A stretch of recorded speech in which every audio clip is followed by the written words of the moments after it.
Good morning, everybody. Welcome to the Star Nations Radio Network, and welcome to Walk a Good Life with Dellmarie Bradfield. Hihane washte chue. Good morning. Hihane washte, everybody. We chahte oyate listeners. Thank you for listening in.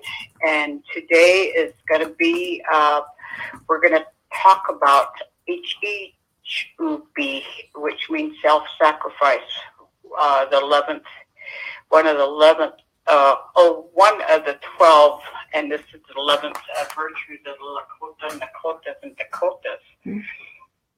So with that, let's start with a prayer, and then we will get into the topic. Ampetule tonkashila wopila epre naha wopila ampetua ucha hina tonkashila oyate ki ha yuha yakana ha. Wochike yabhina wopila ea okte daku uyaku na daku yaki bazo hina tonkashila wopila unkea. Na woite untokte hina etuktikil oyate ki ha. For the ones that passed on, hina ish wote ki gnakokte tonkashila. Na ampetu tokata kia uyam hina tonkashila wopila yuha umane unkte. I just said a prayer to say that we have a Thanksgiving Day coming, and that we should all stay with prayer as we move forward into our lives. I guess is what basically my prayer was about. Today's topic is going to be about each upi. Self-sacrifice, and then this is kind of a difficult topic that I'm going to talk about, because the only concept that I know is, to have any in-depth discussion or teachings was used in the context of the sun dance, the Wiwangwachipi, which is the sun dance, and Hamblechia, the vision quest. But I wanted to go ahead, and as I was thinking about all the things that my father had told me, I kind of wanted to say that there was a story that I'm going to use in regards to the bravery of the Lakota men a long time ago. He had once told me, as he always says, ahani, which means long time ago. He said, we all had to live with bravery. We had to live with self-sacrificing because of the way of life that we had. And every day there was challenges, and I kind of tapped in on this last time that I talked. But Lakota men lived a way of each upi every day, and it was a way to show honor and to earn personal integrity by being in the war society. So he says, basically, he said that was, some of the men pretty much gave their lives up, or they made that vow to say that they're going to self-sacrifice for the betterment of the people. But anyway, as I was thinking about that, in my attempt to translate or understand what my father had said, I would think that being bold and being brave was a primary virtue amongst the Lakota people. And I think it is because it was one's objective to sacrifice themselves was for the sustainability of the people. And this is basically one of the things that I was thinking about, is I would think that there was no evidence. As I'm thinking and really trying to discuss what self-sacrifice meant for the people a long time ago, was I think there was no evidence that some men had more or less proclivity for courage. I think they made a vow to say, I'm going to sacrifice myself to protect the people, to make sure, that the whole band or the whole tribe, stayed. But he said the more I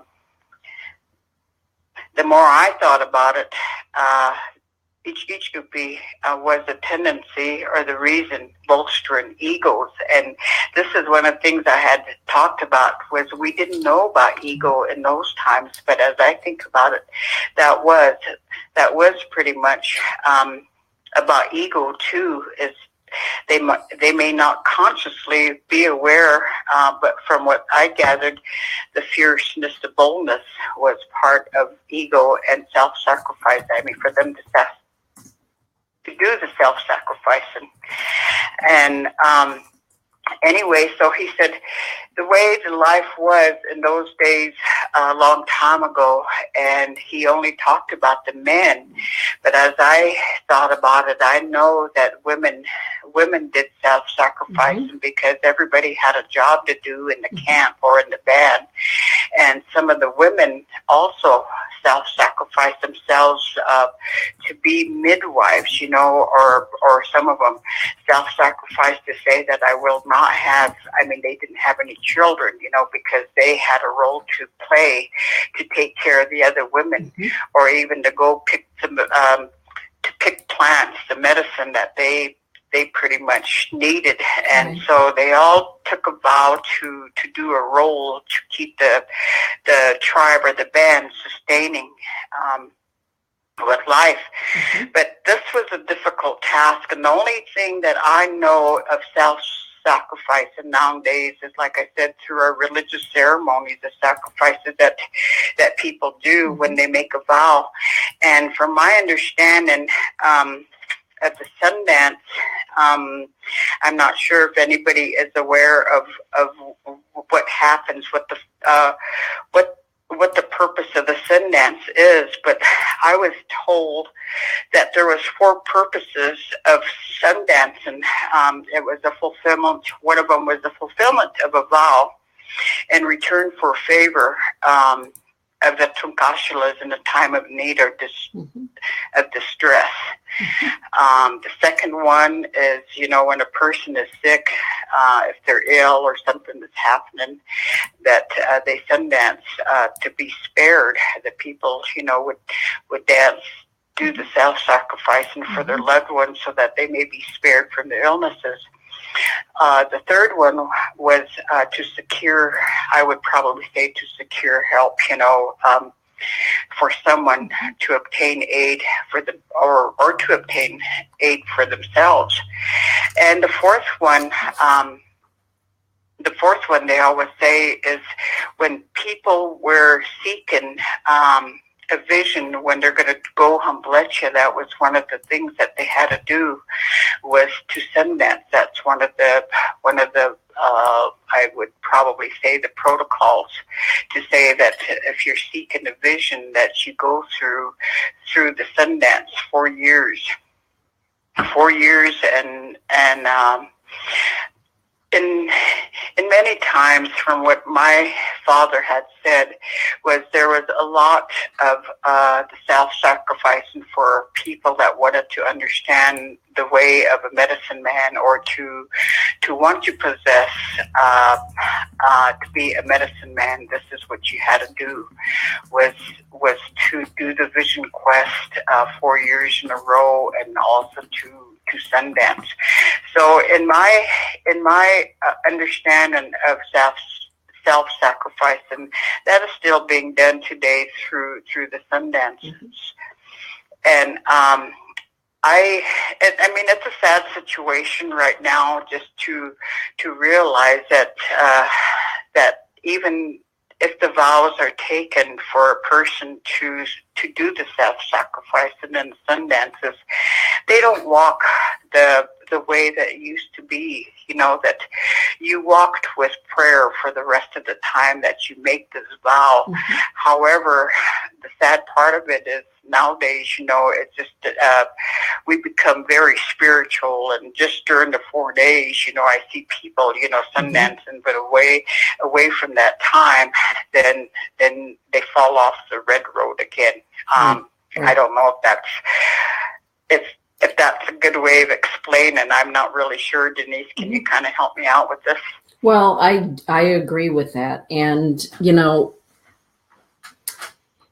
one of the things I think that is vital for people to understand too is that even gearing up for sacred ceremony, there's a period of 6 months, sometimes a year, to even prepare yourself. And that preparation to get ready for Hamblecha or the sun dance or whatever it happens to be is very important. And so I believe what you're talking about, Del, is how very holy people can become for the 4 days that they're at Sundance or the time that they're sitting up on the hill in their Hamblecha. And the rest of the time they're quarreling or they're drugging and drinking and acting out in all sorts of ways. And so it really is a walk. It's a walk of life. You talk about the Chunka Luta all the time, that Red Road walk. And so I believe that you're right. It's not just a 4-day period or when you're sitting up on the hill. It's a way of life. Am I correct? I would agree with that, just because, like I had talked about one time about saying I don't take that vow of Sundancing or doing Vision Quest, because that is a very, very difficult vow to make. And for some of us, like for me, I can use myself for an example. I stay with prayer. I think about the people, but however, there's more to actually taking the vow. Like you said, to prepare a year in advance, you really got to be disciplined to know that you do not argue with people. You do not get mad. You know, you have to be humble. You have to walk with humility, you know, for the rest of your life. Right.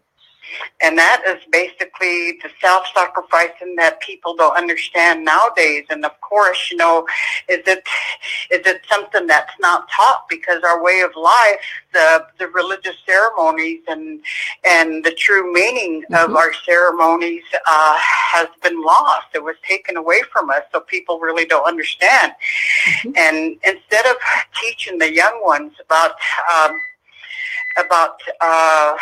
staying and walking that path of the Chankuluta, we instead judge. You know, we talk about them. You know, there's rumors. Oh, so and so danced. You know, and now look at them. You know, they're out there drunk. You know, or they're beating up their wives or whatever. You know, so I think for me, I had always said, and my father was the one that said, "No, I don't think you're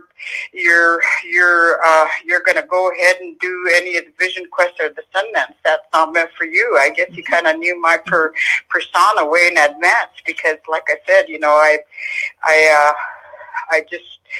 wasn't a bad person. I'd probably say I wasn't a bad person, but I was pretty much ornery, I guess, in my younger days. and I understand why I was there, because I held so much anger, you know, from my past, the trauma that I've been through. You know, I didn't know where to put that, you know. Right, absolutely. So I displaced it by being ornery, you know, just being angry all the time.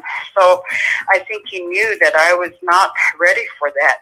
And up to this day, I don't, you know, really want to walk that road, because, like I said, I think the way I was taught was self-sacrificing for the betterment of everybody else is a hard road to walk.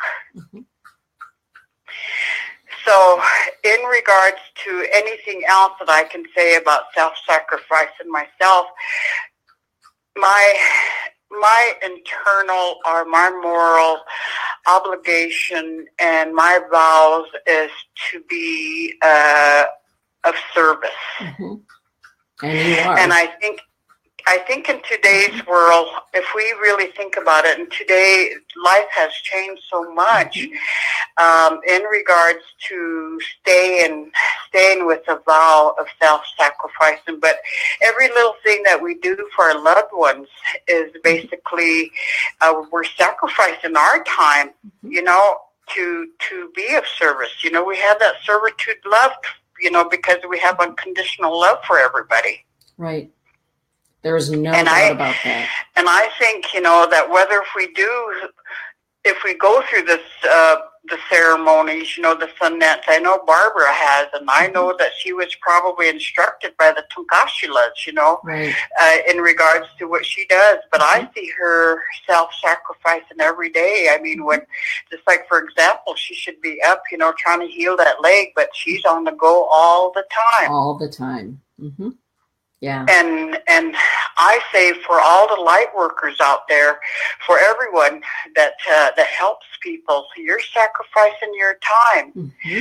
You're sacrificing your time to help others, and also even the little things that you do. I don't care, I just posted something on Gathering Thunder Foundation about the generosity, the compassion that you have to make donations. That's you're sacrificing your money. You're sacrificing your time to help others. Yes.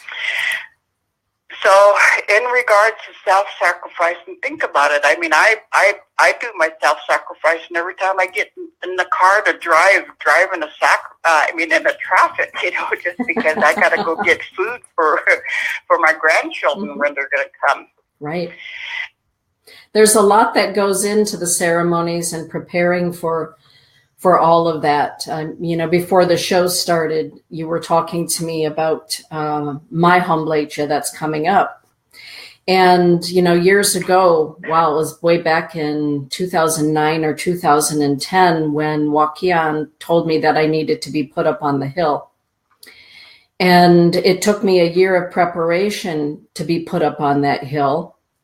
And as you know, days of ceremonies prior to being put up on the hill. And then you're put up on the hill until the holy man, the Wichasha Wakan, says it's time for them to come down and to share their vision that they were given. And so there's a year of preparation. And, now when Spirit said to me, it's time for you to go back up on the hill, there's something we need to show you. I sat with that for a while because there is a long time of preparation. And so I called our Tiblo, our brother Guy, about this, and I talked to him about that. And, he said to me, okay, this is what you need to do for the next, many months before the Humblecha. And he said, and don't be hitting anybody. Don't be fighting and quarreling with anybody. And I said, well, I'll be sure not to get into any barroom brawls, Guy. But I know that he was really serious about that because it happens before and after that. There are times in the preparation or afterward that those things happen. But I think that a lot of the frustrations that come out in anger have some really deep roots and basis for that. Don't you, Barb? I mean, it's hard out there. I would probably say for the whole simple fact of the way that I was taught. Even through my Ishnantipi Agwichalo ceremony or my puberty rites, they explained to me even at the time that we always think about the people because we all belong. And well, they say, which means even the animals. Take care of them, have compassion for them, because we are all one. Yeah. So every day that we really think about it, we are self-sacrificing for the animals. I mean, even the plants that I think about. I mean, I really baby my plants. I was so upset the other day that my kitty cat got into my plants, and but you take care of these things. It's just because, you were given something. An animal, if you're taking care of animals, you need to sacrifice, that half hour at the time to take care of them, or the hour that you spend brushing them, or, cleaning them or feeding them. That's self-sacrificing. You're sacrificing your time. You take away time from yourself. Right. So it's a selfless act, is just basically known every day, every minute, every hour of the day. When you're doing something for somebody else, remember that you are sacrificing your time, you know. So it's just basically, like I say, we still live that life. We still think about, you know, the other people that we help or for our loved ones, you know. I mean, oh God, I don't want to make fry bread, you know, but I'm going to have to, you know. But it's just basically, it's just servitude love, you know, and you think about the people, you know. This past weekend we had a memorial for Chuedella's brother, you know, Joey. And even though, you know, I had to pay bills, you know, I took my money to buy her little giveaway stuff. You know, that's self-sacrifice, and I'm sacrificing my money, my own well-being for her. You know, but the understanding of it is when you do that, it comes back around. Doksha ake luhakte. Material stuff is nothing. You know, you get it back. When you put out, you get back, and that's just a way of life for us. And it really is, you know, you don't, I mean, it's not what you put out that comes back to you, but if you really think about it, for what you do, your health may be still good, you know, your grandchildren, your children's well-being may be good. That is coming back to you for what you have done to give. So everything that we do, always look at yourselves, you know, to know that what you do for others, you sacrifice yourself for others' well-being, it's going to come back to you. Yeah. I remember, Del, years ago, in fact, Sandy Gordon posted on my timeline for my birthday a photo from, 2006. I think it was like 2006, 2007. One of the semi shipments that we had going out to Pine Ridge.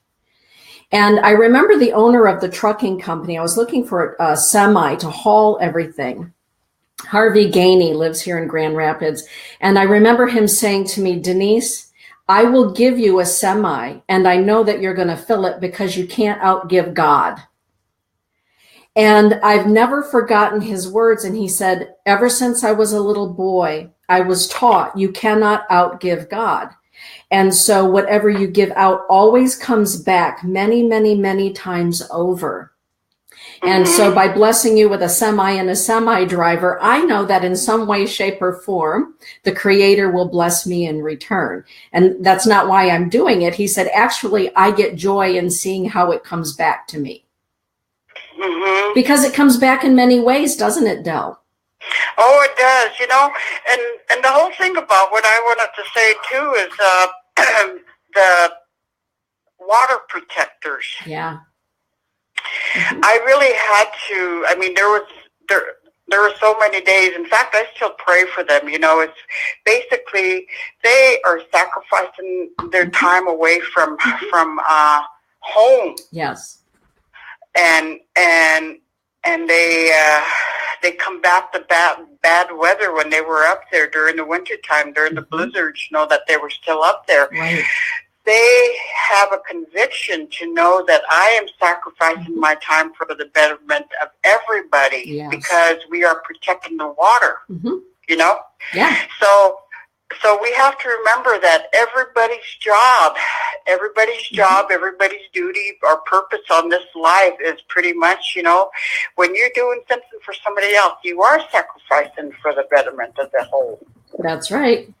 I'm just typing into your show line, gatheringthunderfoundation.org, because right now we're raising money for our heat fund. And as you know, Chue, Gathering Thunder Foundation pays the heat bills and all of those good things for Gather Our Children Home. And we also get called upon throughout the year to help elders with their propane or their electricity. And when people say to me, you know, because, well, you know, you've heard it, why do you spend so many hours doing things for Gathering Thunder and for people you may never, ever meet? My thought is, if there's somebody in need and I can help with that, why wouldn't I? But that's my mindset.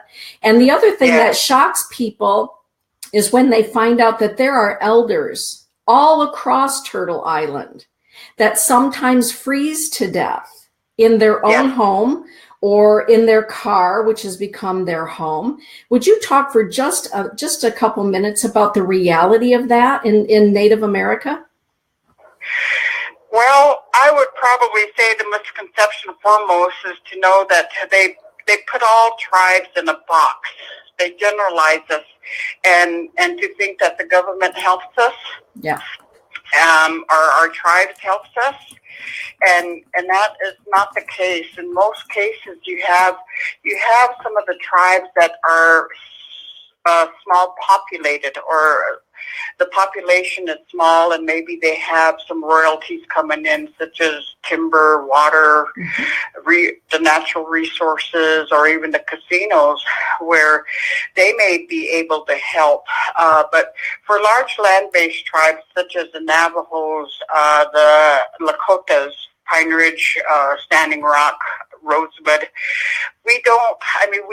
we are large land-based people, and the population is so great that any funds coming in does not sustain everybody. Right. And of course, the regulations of energy assistance, also they have a cap on that. There's guidelines. So if you make a little bit more than, or get income more than what those guidelines say, those people are without. And the struggle is real, you know. I, for myself, even asked for Gathering Thunder, because me living out here as a tribal member, I don't get any help from the tribe, and I was so happy that that Gathering Thunder was able to help me here just about a month ago, because it was either or. I was going to suffer with my toothaches or pay my electric bill. So the reality of people needing heat out there is kind of hard, because for the elders who use wood stoves, you don't have the tribe helping with wood. We have a pile of wood out to Chue Barber's place, which is diminishing now, because there was so many people that came out to get the wood for the elders. I mean, there were some young men that came out to help the elders, you know, and it's basically, like I said, is some of them have pride, some of them just don't have anybody to go and stand in line and fill out the paperwork and whatever. Sometimes, you know, it's just kind of like a worthless cause, because by the time you get to the front of the line, the whole energy assistance funds is depleted. So with Gathering Thunder's help, it really does help some of the elders, especially some of the elders that do take care of their grandchildren, and there's plenty of them out there. What Gather Our Children Home, Cheryl told me that there were 10 kids, Thursday or last Friday, that were brought to the children's home. 10? There's 16 now. There's 16 now altogether at the children's home. And Gathering Thunder Foundation, you know, make sure that the lights stay on, the heat stays on, all that good stuff. And we're gearing up, of course, to help with the holiday party there and all those good kind of things. But you know what? When it comes to ceremony, when I went up to do my hombletia, and Spirit told me that I would be helping to build homes for children. And that's why I chose in this lifetime to be an orphan, was because I was going to be helping other children. And that was part of what was given to me. And I relayed that to Wakian. And that was the very first day after that Chue Barbara said to me, will you help us build a children's home? And I said, I just heard about that from Spirit while I was up on the hill for my hombletia. Yes, we will get this done. But Del, you help with the home, you help with the children, you're there and you see the need. And so selfless service sometimes is offering a prayer, isn't it? For those people that what they have to offer is the power of their prayer. That's a wonderful way of being of service, isn't it, Chue? I really believe so. You know, no matter